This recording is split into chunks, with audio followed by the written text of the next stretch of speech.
All right, hey guys, what's going on? This is the Eric Barber here, and welcome to another Interview Legends interview series. I'm joined with Judson Laipply. He's the creator of The Evolution of Dance. The video is now 15 years old. How are we doing today, Judson? I'm doing good. I'm doing good. Awesome, awesome. So, without further ado, let's go ahead and hop into this. I'm just, really curious. Like, I remember seeing the video way back in the day. What were you doing at the time? Like, was this for, it looked like a talent show or something? Why are you recording this video? So I work as a professional speaker, and the style that I use is something called inspirational comedy. So when I stand on stage and I'm addressing a group, regardless of who it is, it's a mixture of comedy and content. And I started speaking in the late 90s while I was in graduate school, kept working on my craft while I worked another job, and I had a couple mentors. And one of my really good mentors said, you got to do something that nobody else does. You got to come up with an angle, a spiel, a shtick, a signature story. There's all sorts of different names for it, but most people are aware that long-term memory, if you watch somebody on stage, you don't usually remember every single thing about that performance, no matter what it is, whether it's a play or a musical or a comic or a band, you remember heightened emotional moments.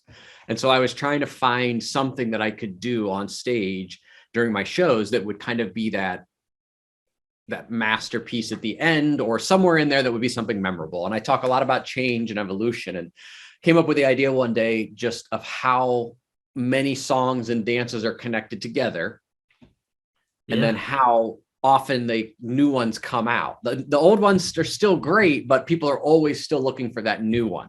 And so I just kind of came up with this concept called the evolution of dance. Started performing it in early 2000, had been performing it for almost 5 full years, actually almost 6 full years, when I put it up on YouTube, because YouTube gave you an embedding code that you could copy and paste into your MySpace profile. So at that time, I was just looking to put the video of the dance in my MySpace profile for some students at a school that I had spoken to who wanted to do the whole dance for a talent show. Yeah, that's awesome. And you uploaded that YouTube video in 2006, right? And YouTube Correct. was kind of just like a fledgling site, I'm sure it wasn't even the most dominant site. So, how did you even find out about YouTube? Like, were there people that you were watching at the time, or how do you find out about it? Really, the biggest benefit to YouTube at the time was two things. Number one, they put a watermark on their videos.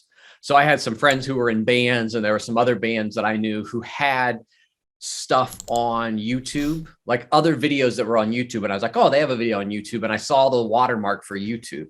And then the other aspect that made YouTube really popular at the time too, and eventually I think what helped it win that war, was its user interface was so simple. You just a couple of clicks and you uploaded a video and it spit out that embedding code. Because initially YouTube wasn't a destination site for video consumption. The original first few years of YouTube was, we're going to make it easy for people to share video, whether that's Yeah. putting video in another website or just being able to email a link that through an email chain that somebody could then click on and go watch that video.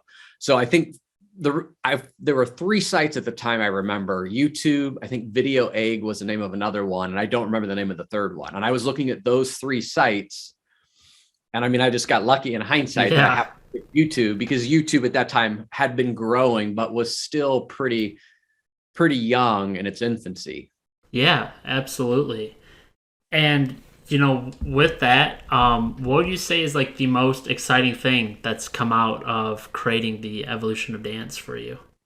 Ooh, I don't know. I mean, you can backtrack when you get a little bit older in life. You can start looking back at your life and start picking Right. moments. So essentially, I can track the meeting of my future wife because of the video.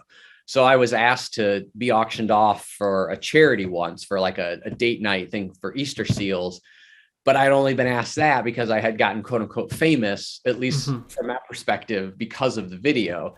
And then I did a performance that night of the video. And while my wife didn't bid on me or have any desire to bid on me, I just happened to meet her because she happened to be there that night as well.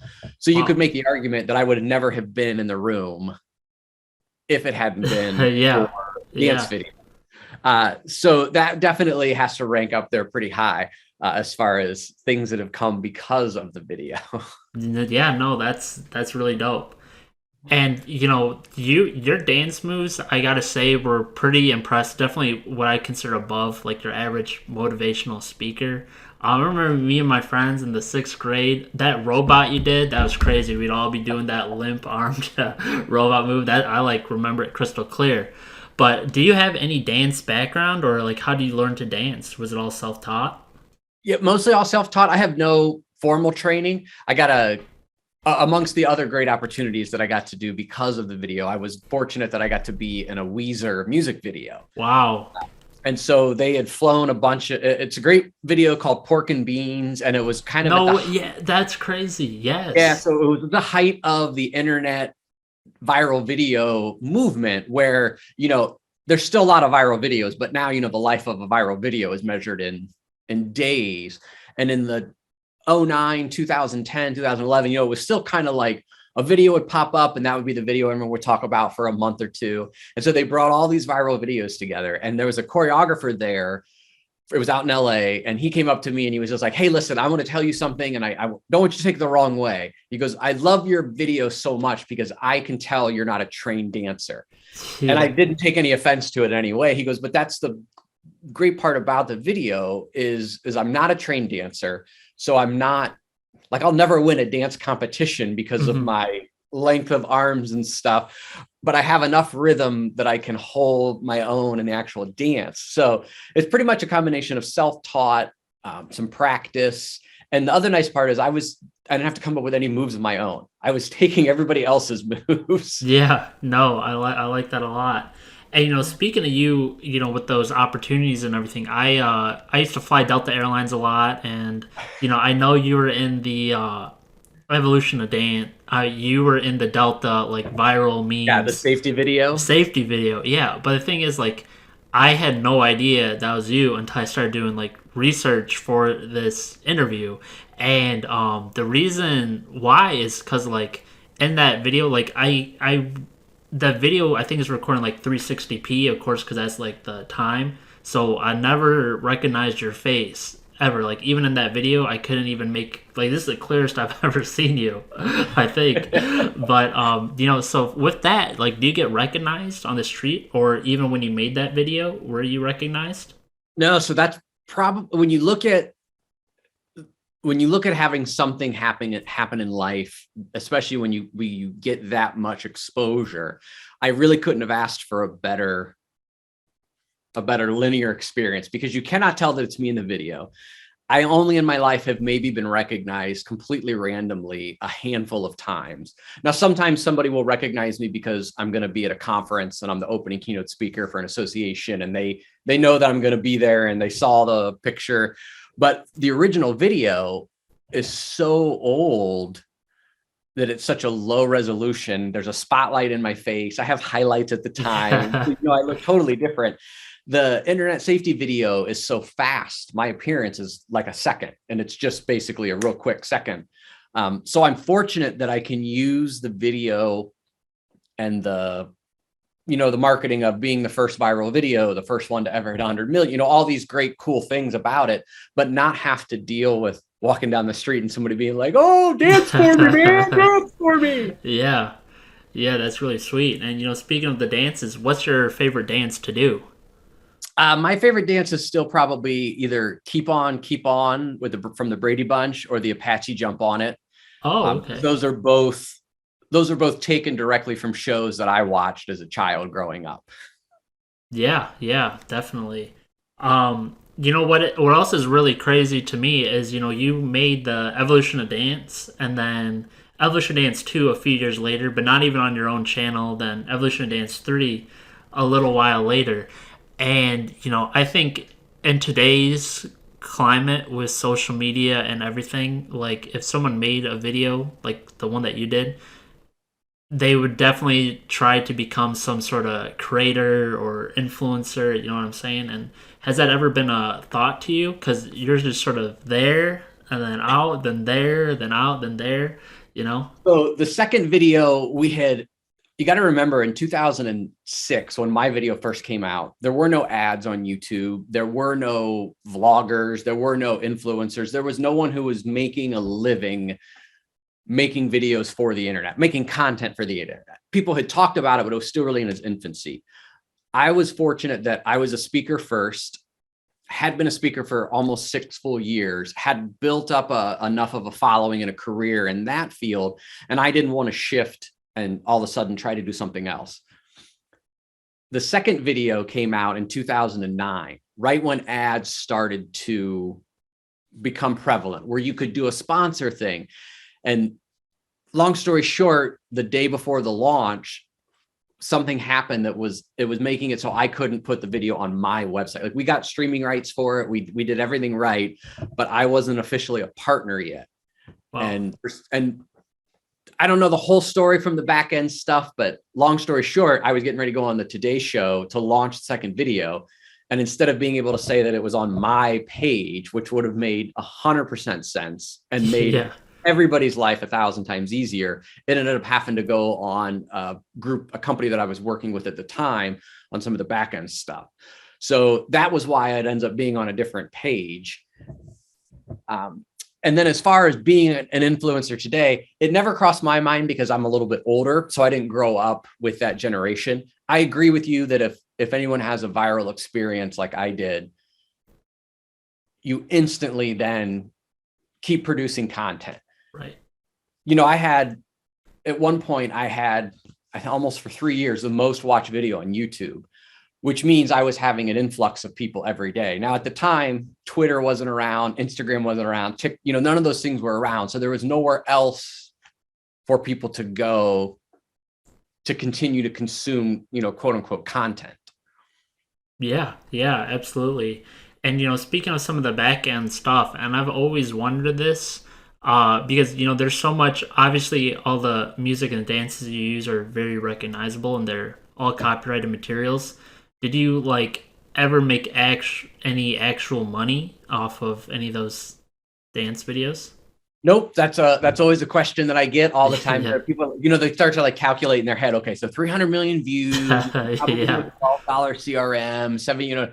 So I've never made a single penny off of the video. YouTube has its algorithm. YouTube has identified songs in there. Yeah. Every single song has a minimum of 2 copyrights, a mechanical one and a publisher one. And most of them have multiple copyrights because there's multiple artists who wrote the song and people sell off pieces. So you can, when you own a song, you can actually go and make a claim against a video, or the software will now recognize it.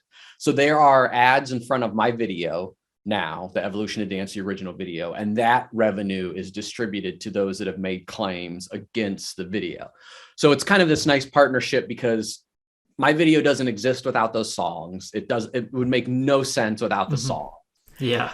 It's able to stay up there and, bring smiles to people's faces around the world. And the people who have made claims against it get some revenue from it.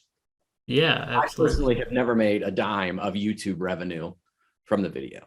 Right. Yeah. And this is just something that I heard as well. I know some people who've gotten some big videos off of copyrighted content, and apparently if the vast majority of your views are from have other people's music, you're not eligible for the YouTube partner program either. Yeah, I don't know how they do that. There's a lot of benchmarks that you have to hit in order to be considered. Then you have to apply.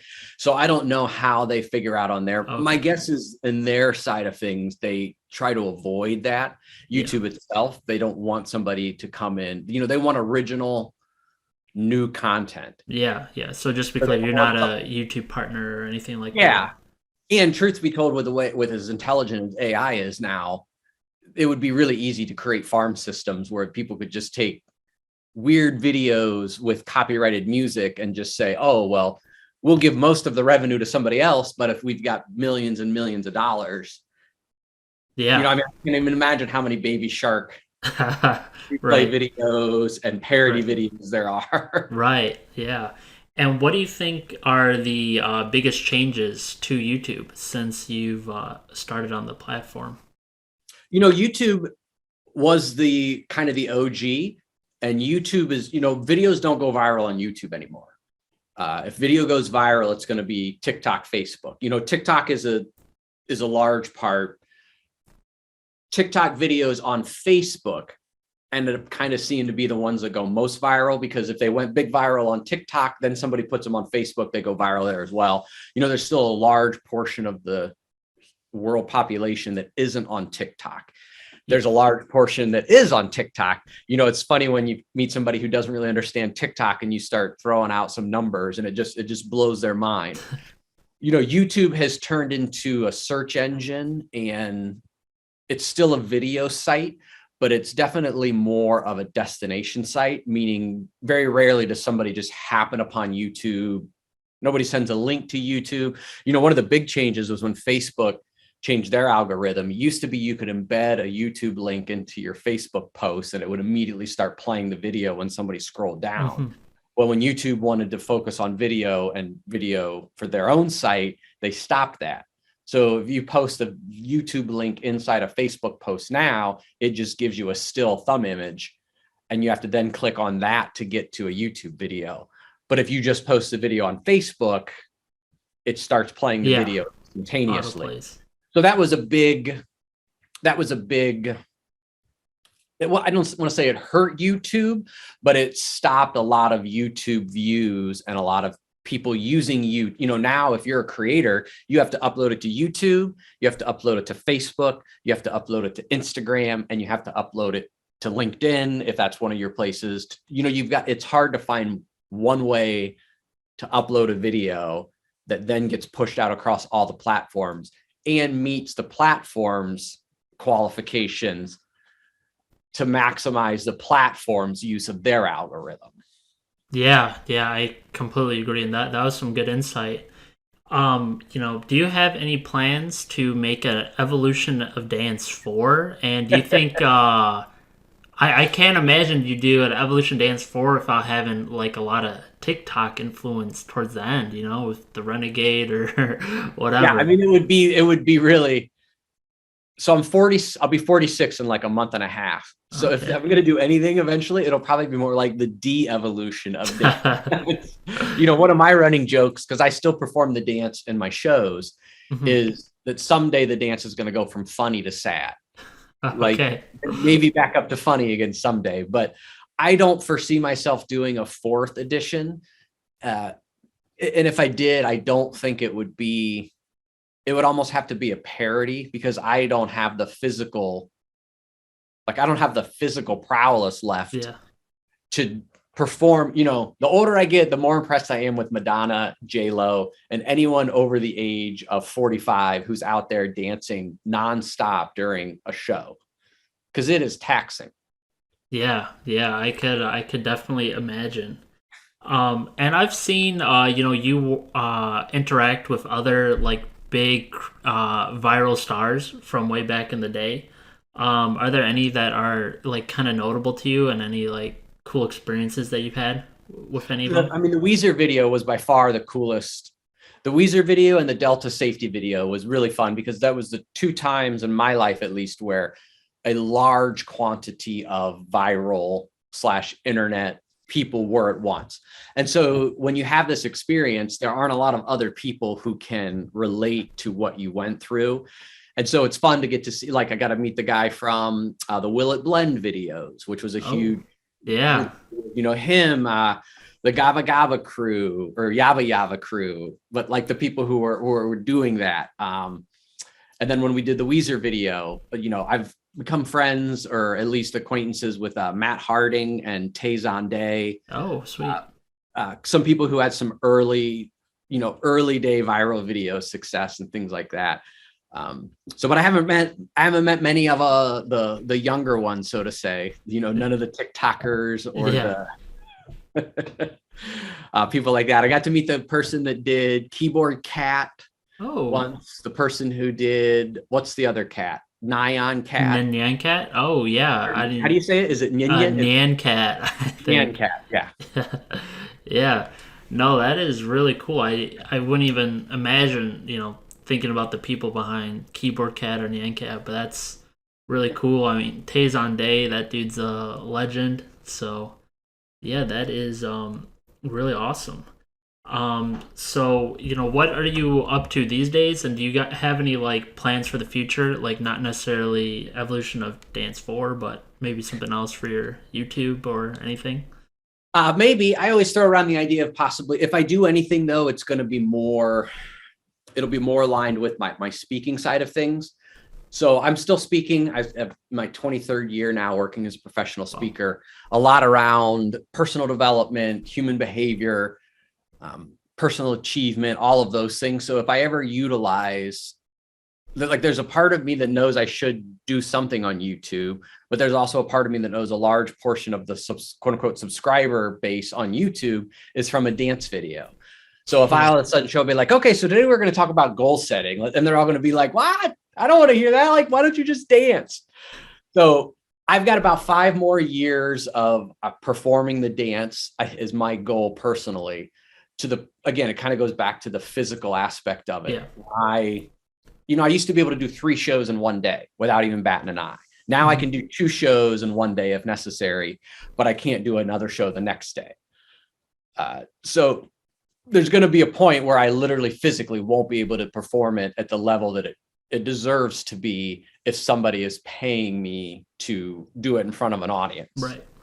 So when that ends up, I'll probably take a little bit of time off and really explore what I want to do next. I got some books I want to write eventually. Nice. But as of right now, no evolution of Dance 4. I get it. Maybe I'll finally join TikTok and just start doing some silly TikTok videos, but I've tried to avoid that from this point on up to this point. Right. And when you say that you're still doing the evolution of dance at your shows, are we talking like the 1 or 3? So it's one, and then it's extended. Okay. So the original one has always been the best. I mean, that one is the one that's got the best of the best, but that ended at 2006. Yeah. So I would continually add songs onto the end of it.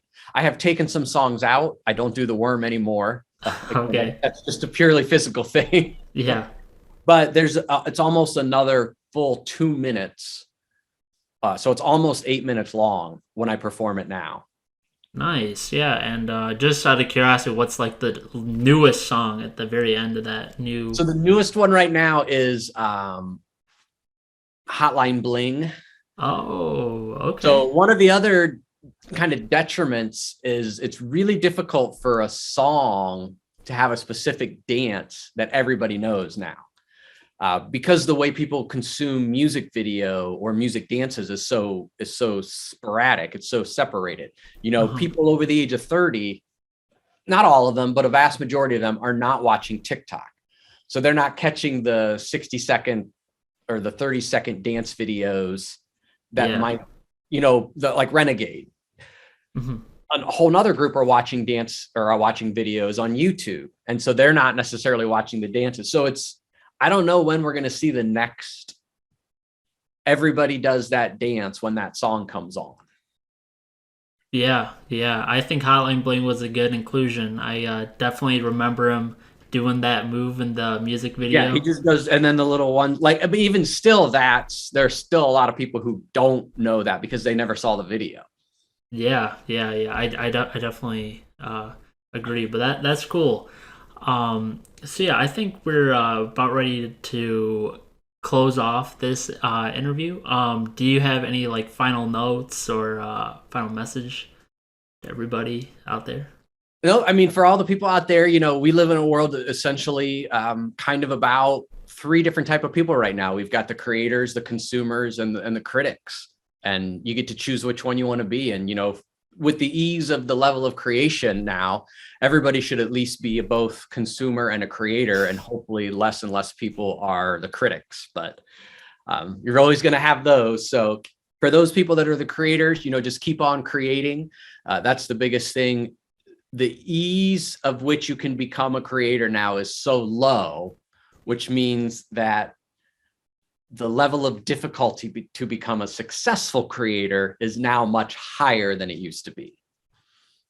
That's profound. That's very true.